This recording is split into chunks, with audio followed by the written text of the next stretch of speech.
Assalamualaikum warahmatullahi wabarakatuh. Alhamdulillahirabbil alamin. Wassalatu wassalamu ala asrofil anbiya'i wal mursalin wa ala alihi wa sahbihi ajma'in. Rabbi shrah li sadri wa yassir li amri wahlul 'uqdatam min lisani yafqahu qawli. Amma ba'du.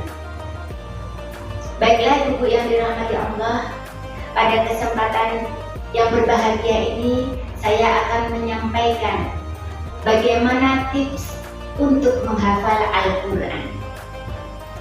Yang pertama adalah kita harus mengikhlaskan diri kita. Kita niatkan betul-betul kita menghafal Al-Quran ini hanya karena Allah semata. Karena Imam Malik mengatakan bahwa barang siapa yang niat karena Allah maka akan berketerusan. Tapi barang siapa yang niat bukan karena Allah akan dibikin putus di tengah jalan. Makanya jangan sampai kita menghafal Al-Quran ini hanya ingin dipandang oleh orang bahwa kita adalah penghafal Al-Quran yang suaranya merdu. Intinya adalah hanya ingin mendapatkan pujian. Karena Allah mengancam kita lewat Rasulullah, yaitu ada 3 golongan orang yang akan dihisab awal yaumil akhir nanti. Di antaranya adalah orang yang berilmu, kemudian dia mengajarkan ilmunya kepada orang lain, dan dia adalah pembaca Al-Quran. Dia berilmu, tapi hanya ingin dipandang orang bahwa dia adalah orang yang berilmu. Dia pembaca Al-Quran, hanya ingin dipuji oleh orang lain. Maka di yaumil akhir nanti Allah akan menyuruh malaikatnya untuk menyeretnya dimasukkan dalam neraka jahanam. Na'udzubillahi min dzalik. Kemudian yang keduanya adalah bahwa kita harus mengetahui bagaimana keutamaan daripada orang yang senantiasa berinteraksi dengan Al-Quran, agar kita semangat, kemudian timbul perhatian yang besar terhadap Al-Quran. Karena Allah itu tahu bahwa manusia itu suka dengan jazak, suka dengan hadiah, suka dengan balasan. Dan Al-Quran itu akan memberikan syafaat kepada orang yang membacanya. Iqra'ul Qur'ana fa innahu ya'ti yaumal qiyamati syafi'an li ashabihi.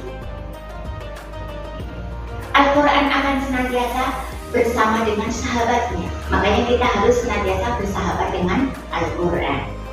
Kemudian yang ketiganya adalah kita harus berdoa kepada Allah Subhanahu wa Ta'ala.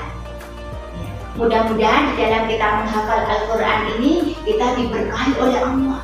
Mudah-mudahan kita dalam menghafal Al-Quran kita dimudahkan oleh Allah. Kita harus sungguh-sungguh di dalam berdoa.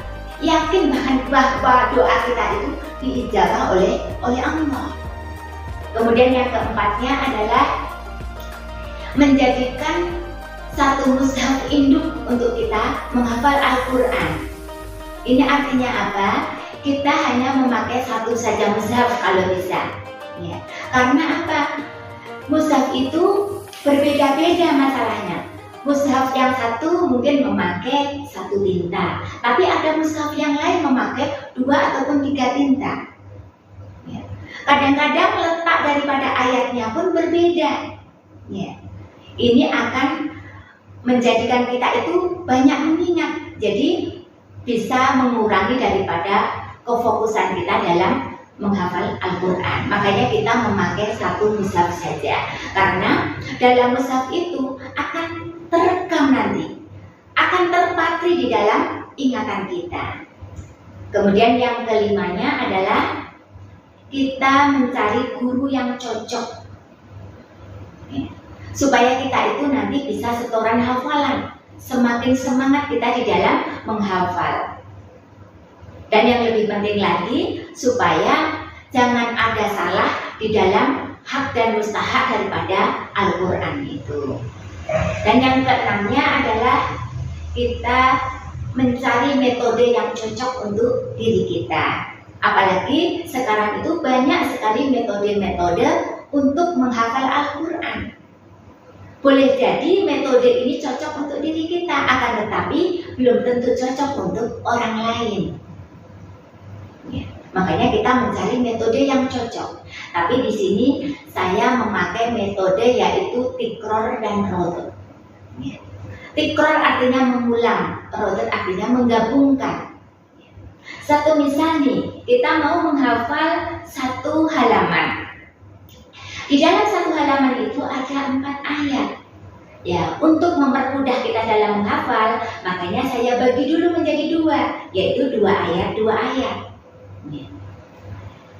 Yang pertama adalah kita mengulang dulu ayat yang pertama 10 kali, 20 kali, ataupun 30 kali, sampai betul-betul tertancap di dalam ingatan kita.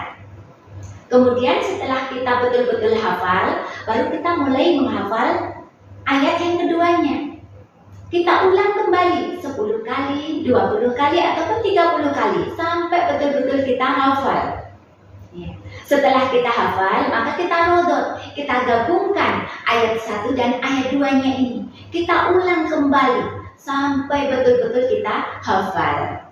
Ya. Setelah itu, maka baru kita mulai lagi dengan setengah halaman yang bawah, yaitu ayat 3 dan ayat 4-nya. Kita ulang lagi ayat 3 itu, kita ulang-ulang sampai betul-betul kita hafal. Ya. Kemudian kalau sudah, kita kembali menghafal ayat yang keempatnya sampai betul-betul itu sudah terekam di dalam memori kita itu. Ya. Kalau betul-betul kita sudah hafal, maka kita gabungkan kembali ayat 3